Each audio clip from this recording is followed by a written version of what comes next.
James Harper thought he was free from HOA tyranny until they targeted his work truck, parked legally in his driveway. Leading the charge was Karen Mitchell, a power-hungry HOA president running an illegal towing racket, extorting homeowners with fabricated fines. But James wasn't one to back down. He set a trap that exposed their scam in a blaze of glory, and trust me, the way justice rained down on them is a story you won't believe. James had lived in his modest home for a decade, free from HOA nonsense. He owned his property outright, no mortgage, no dues, no one dictating his life. But the Pinecrest Community Association had other plans. Trouble brewed one Tuesday morning when James spotted an orange notice taped to his garage. His gut churned, not from fear, but from recognition. He'd seen these HOA violation notices plague his neighbors, but never him. He tore it down and read Violation Notice, Unauthorized Vehicle. $500 fine.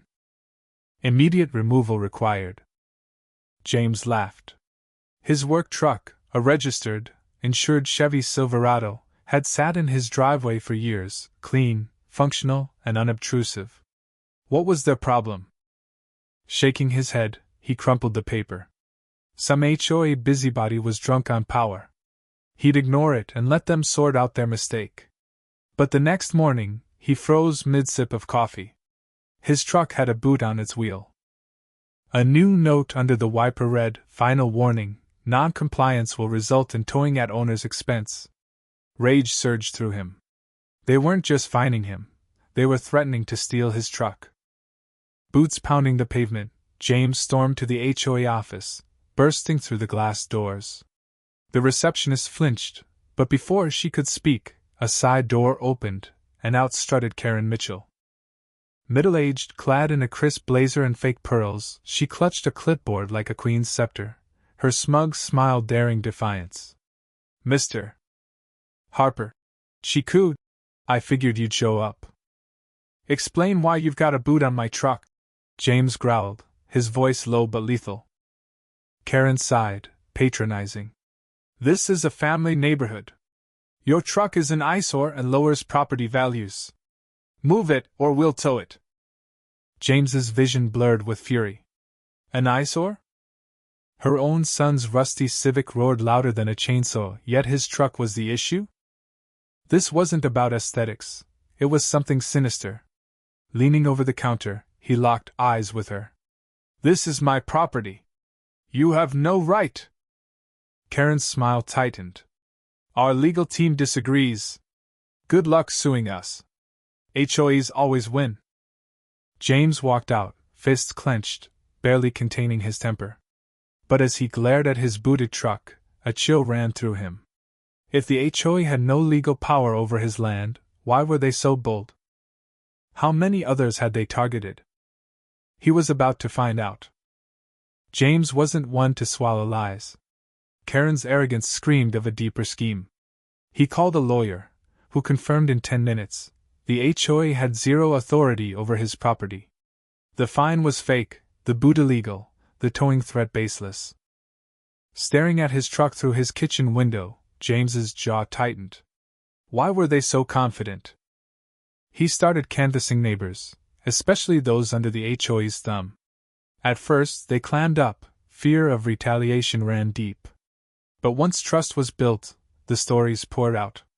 Pinecrest HOA had a deal with Apex Towing Services, a shady, unlicensed outfit. The scam was slick: fake violations for improper parking, or extended vehicle storage, even on private driveways. Apex towed cars within hours, with no warning. Victims paid $800 minimum to retrieve their vehicles, with fees doubling after 3 days. Worst of all, the HOA pocketed a cut of every fee. James's stomach churned. An elderly couple lost their sedan for owning a non-luxury car. A single mom's car vanished while she tucked her kids in, forcing her to borrow cash. A veteran's truck was towed the night before a VA appointment, stranding him for a week. Now they were coming for James. He wasn't having it. That night, James couldn't sleep. His gut screamed they'd strike again. He set his phone to charge, kept his shoes by the bed, and placed a flashlight nearby. At 2 a.m., chains rattled outside. His eyes snapped open. Peering out, he saw a tow truck backing into his driveway. "Oh, hell no!" he muttered, grabbing his phone to record before charging outside barefoot. "Hey!" His shout halted the driver mid-chain. "Touch that truck, and I'll have you arrested for trespassing and theft." The driver froze, panic in his eyes. Then Karen stepped from the shadows, arms crossed, smirking like she'd already won. "Mr. Harper," she sighed. "Your truck's illegally parked. Once it's towed, it's a $2,000 fee. Think twice before breaking our rules." James's blood boiled, but he held his ground, camera rolling. This wasn't over, it was war. By dawn, James was in motion.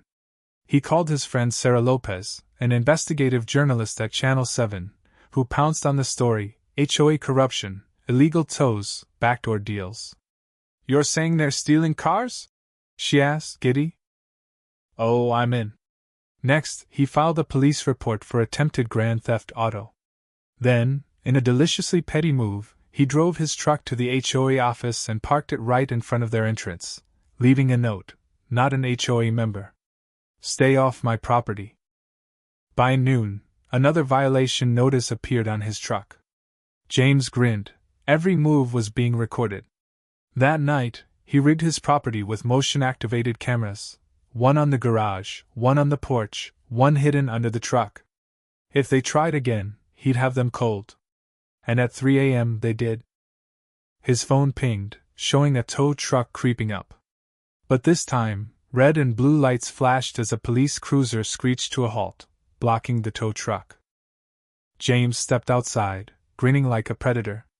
The driver, a greasy Apex employee, raised his hands as an officer barked, "Step out!" But the real prize was Karen, standing behind the truck, pale as death. James's phone captured it all. "Hey, Karen," he mocked. "Want to escalate this?" "Be my guest." The officer turned to her. "Ma'am, did you authorize this tow?" Karen's mouth flapped, but no words came. She was done.